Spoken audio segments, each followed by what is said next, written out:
Hi guys, welcome to Smart Solve Solutions. और इस वाली प्लेलिस्ट में हम लोग जैट के डिसीजन मेकिंग के 2015 से 2024 के सारे क्वेश्चंस देख रहे हैं।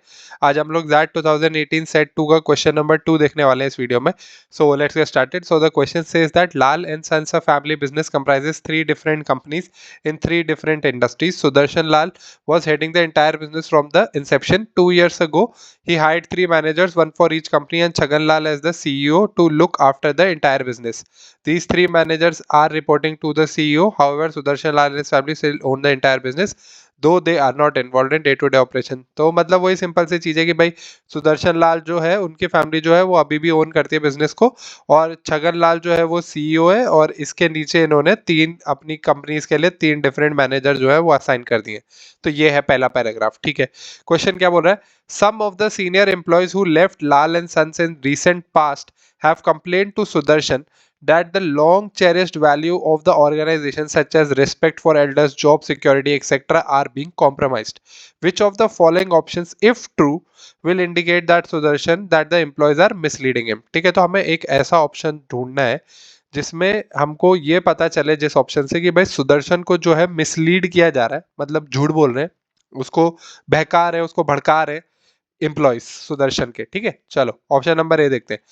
The replaced employees have been average performance for many years.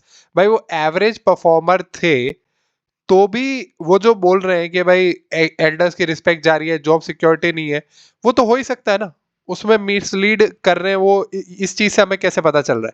वो एवरेज परफॉर्मर थे तो भी क्या फर्क पड़ता है कि भाई, मतलब वो सच तो बोल ही सकते हैं ना, वो बता तो सकते ही है ना कि हाँ भाई जॉब सिक्योरिटी नहीं थी इसलिए I am switching over. Average performer थे तो उससे क्या फर्क पड़ता है? Option is not that good option, इसको हम लोग नहीं रखते। बी पे चलते हैं।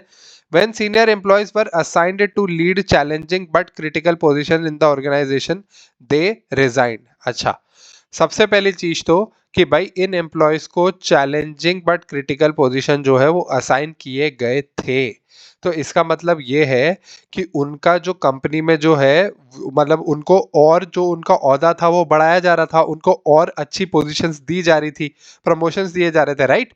तो इसका मतलब ये है कि उनकी वैल्यू तो की जा रही थी। इस चीज से हमको ये पता चल रहा है कि उन एम्प्लॉयज की वैल्यू तो कर रही थी कंपनी, लेकिन वैल्यू करने के बाद भी अगर उनने छोड़ दिया है और फिर वो सुदर्शन को जाके ये सारी चीजें बोल रहे हैं, तो ये हमको ये पता चलता है कि हाँ भाई ये मिसलीड तो कर रहे हैं सुदर्शन को, क्योंकि कंपनी ने तो उनको वैल्यू किया, उनको रिस्पेक्ट किया, जॉब में अच्छा उनको आगे भी बढ़ाया, अच्छी पोजीशंस दी, लेकिन इस चैलेंजिंग पोजीशन के आते ही उन लोगों ने क्या किया, हो सकता है under the pressure of work जो भी है उन्होंने छोड़ दिया, and then they are saying things like कि जॉब सिक्योरिटी नहीं है, रिस्पेक्ट फॉर एल्डर्स नहीं है।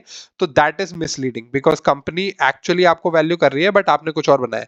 तो ये एक अच्छा ऑप्शन है, इसको हम लोग रख लेते हैं अभी के लिए। तो ऑप्शन नंबर सी को देखते हैं हम लोग। तो ऑप्शन नंबर सी में क्या बोल रहा है? The senior employees were replaced by people below them and not from outside the organisation. इसका मतलब यह है कि कंपनी जो है वो वैल्यू तो कर रही है अपने एम्प्लॉयज को, क्योंकि जैसे ही इनकी पोजीशन खाली हुई उन्होंने नीचे वाले को जो है वो अपग्रेड किया, राइट? बट ये फिर भी उसको डायरेक्टली ये नहीं बता रहा कि भाई वो उसको मिसलीड कर रहे हैं या नहीं कर रहे हैं, राइट? बी में तो बहुत क्लियरली हमको दिख रहा है कि भाई उनने चैलेंजिंग पोजीशन दिया और फिर भी इनने छोड़ दिया, और उसके बाद ये लोग जो है ऐसी बातें कर रहे हैं हमसे, राइट?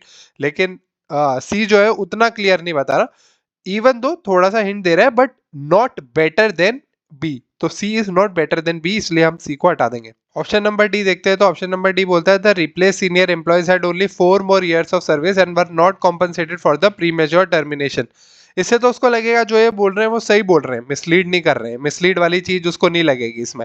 उसको लगेगा यार 4 ही साल बचे थे तो ये 4 साल और अच्छे से निभा लेते, इनको क्या जरूरत आन पड़ी है ऐसे बुराई करने की, बट इनने छोड़ा और इनको प्री मेच्योर टर्मिनेशन भी नहीं मिला, तो कुछ तो कारण रहा होगा। तो हो सकता है ये सही बोल रहे हैं कि अब शायद उतनी रिस्पेक्ट फॉर एल्डर्स नहीं बची है कंपनी में, तो ये मिसलीड नहीं कर रहा है, उल्टा ये तो उनकी बात को सपोर्ट कर रहे हैं। तो ऑप्शन नंबर डी भी नहीं हो सकता। अभी आते हैं। The number of senior employees voluntarily leaving this organisation is lower than the industry average. भाई इंडस्ट्री एवरेज में जितने लोग छोड़ रहे हैं उससे लोअर है वॉलेंटरली इन लोगों का छोड़ने का। तो भी ये उसको कैसे पता चलेगा इससे कि भाई ये लोग मिसलीड कर रहे हैं या नहीं कर रहे हैं? ना छोड़ने के बहुत सारे कारण हो सकते हैं कि भाई आपको दूसरी जॉब नहीं मिल रही उतनी आसानी से, या कंपनी की वैल्यू अच्छी है, जो भी है। बट ये उसको डायरेक्ट इंडिकेशन नहीं दे रहा है कि भाई नहीं हमारा तो क्या है, ये मिसलीड कर रहे हैं, झूठ बोल रहे हैं, अभी जॉब सिक्योरिटी जो है वो नहीं है। तो इसलिए मिसलीडिंग वाली चीज यहाँ पे क्लियरली निकल के नहीं आती, तो ऑप्शन ई भी आंसर नहीं हो सकता, इसलिए आंसर हमारा इस क्वेश्चन को हो जाएगा option number B. Thank you for watching, I hope you like the video. Next video में हम लोग सेट 2 का क्वेश्चन नंबर 3 देखेंगे।